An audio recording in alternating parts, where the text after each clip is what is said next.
The Contour SVT is a good car. The Contour SVT is a good car. The Contour SVT is a good car. 1999 Ford Contour SVT. You'll be forgiven if you don't remember the Ford Contour SVT. Most people forgot about this car or didn't even know it existed in the first place. But even in all its obscurity, it's seemingly universal, the love for the Ford Contour SVT. And rightfully so, it is a good car. I dare even say great. Yes, the CSVT, as they're commonly referred to, and Contours in general have their quirks and issues. The impellers on the water pumps tended to fail, and wiring harnesses are not holding up well as these cars age. The 2.5-liter Duratec V6 is jammed so tight into the engine bay that jobs that are trivial on other cars require much more time and finesse with the SVT. The transmission has the throw of an 80s truck, with difficulty getting into gear during cold operation, and good luck finding one with less than 100,000 miles that isn't hacked up by a high schooler or on its third 3L swap. And if you do happen to find a clean one, the companies making performance parts for this car are few and far in between.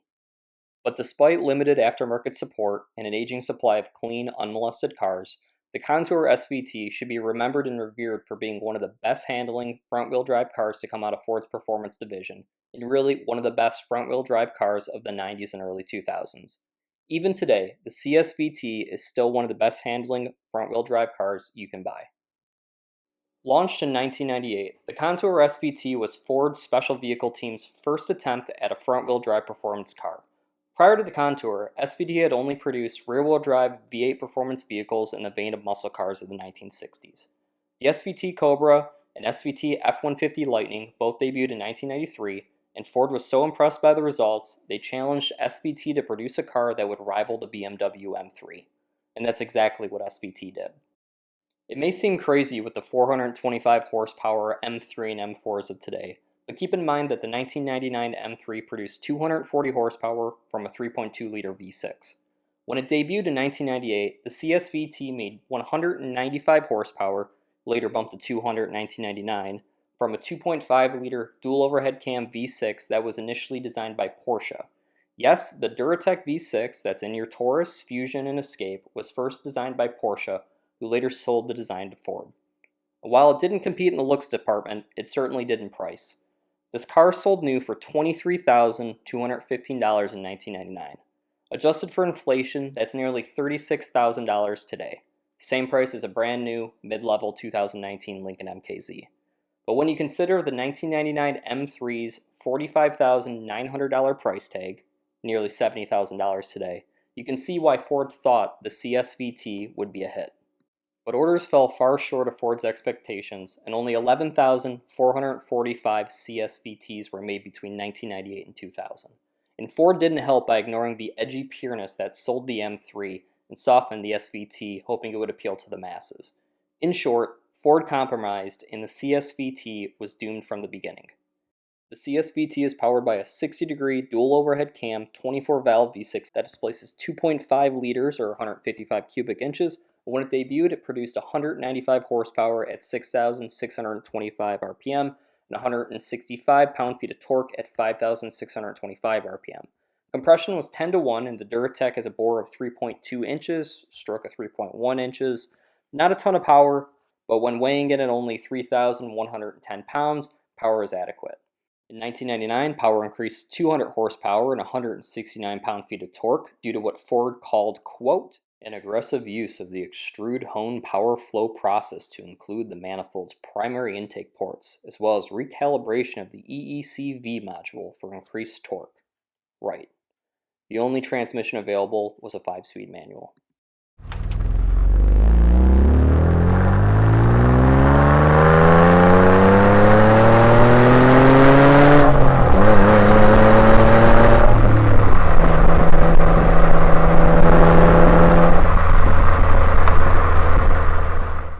In 1999, 0 to 60 was 7.6 seconds, and the CSVT ran the quarter mile in 15.6 seconds at 89.4 miles an hour. Suspension included the omnipresent 1990s McPherson struts. 10.94-inch discs provided stopping power up front with single piston calipers with 9.88-inch discs in the rear. Wheels were 16 by 6.5 inch 5-spoke aluminum wrapped in Goodyear 215/50s. The SVT can be distinguished from the run-of-the-mill Contour based on an SVT-specific body kit that included a unique front bumper with black mesh grills, a unique rear bumper, and unique side skirts with its notable jack points. Emblems on the fenders proclaim 24-valve high output, and a small SVT emblem adorned the deck lid. A production breakdown is listed on the screen, but discussion of the Contour SVT would not be complete without mentioning the mid-year model change that occurred in 1998. This change was so drastic, and I put that in quotations, that enthusiasts refer to the cars before the change as E0s and the car after as E1s. These changes included new Cobra-style rims, bigger tires, new strut valving, the removal of the word normal on the gauge cluster, and a different brake pad design, although some of the older style brake pads carried over to the E1 models, is evident by this 1999 Contour SVT that has 1998 style brakes. The wiring harness was also updated, spoiler became an option, and a returnless fuel rail was added. And that leads me to this particular example. This car is number 2,753 of 2,760 to have rolled off the line in 1999, and it's finished in black clear coat. And on a side note, the other three colors available for the CSVT had much better names. It has brake performance, slotted and drilled rotors, a Steeda Triax short throw shifter, originally designed for the Focus SVT, and bigger tires at 225 50R16s. It still retains its original 2.5-liter Duratec and original exhaust and intake, and aside from the shifter, it is as it was when it rolled off the assembly line in 1999. This car has traveled about 56,000 miles in the last 20 years.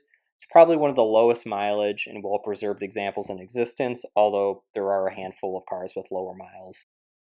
Now for some oddities about the CSVT.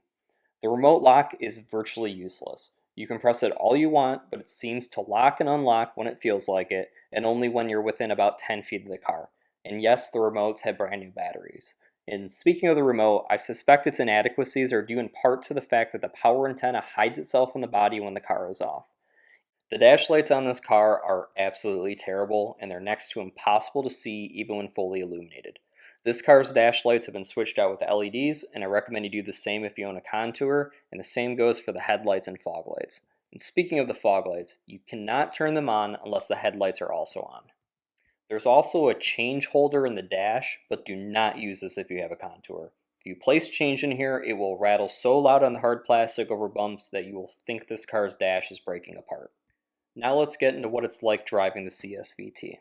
As evident by the numbers, peak power comes in at a very high RPM. This car is virtually useless below 3,000 RPM, and if you're not used to driving a car with no low-end torque like this, it takes a minute to get used to. The transmission and clutch are one of the touchiest I have ever driven. The throttle and clutch tend to be very sensitive, and it's easy to get this car to start bucking. Maybe it's because of the lack of low-end torque, or maybe it's just this particular car. Either way, Godspeed if you're learning to drive a manual on this car. And while we're on the clutch, the engagement point can only be described as vague and uninspiring. As you let the clutch up, it kind of just engages. It's not here to impress you, it's just happening and you both move on. Seats are very comfortable and have adequate bolstering for daily driving, but if you're planning to autocross this car, you need to get seats with more grip. And speaking of daily driving, air conditioning and heat on this car work better than any car I have ever been in. The engine sound is uninspiring, but what do you expect from a 2.5-liter V6? And finally, shifting is buttery smooth once you're used to driving this car, but a big part of that is from the Steeda short throw shifter. Today, nostalgia and rose-colored glasses seem to be the biggest factors in inflating the prices of the E36 M3s. And sorry, CSVT owners, I highly doubt that nostalgia will ever carry over to the Contour SVT. But for everyone else, rest assured knowing that value aside, die-hard enthusiasts are maintaining, garaging, and preserving obscure 90s performance cars like the Contour SVT well into the future.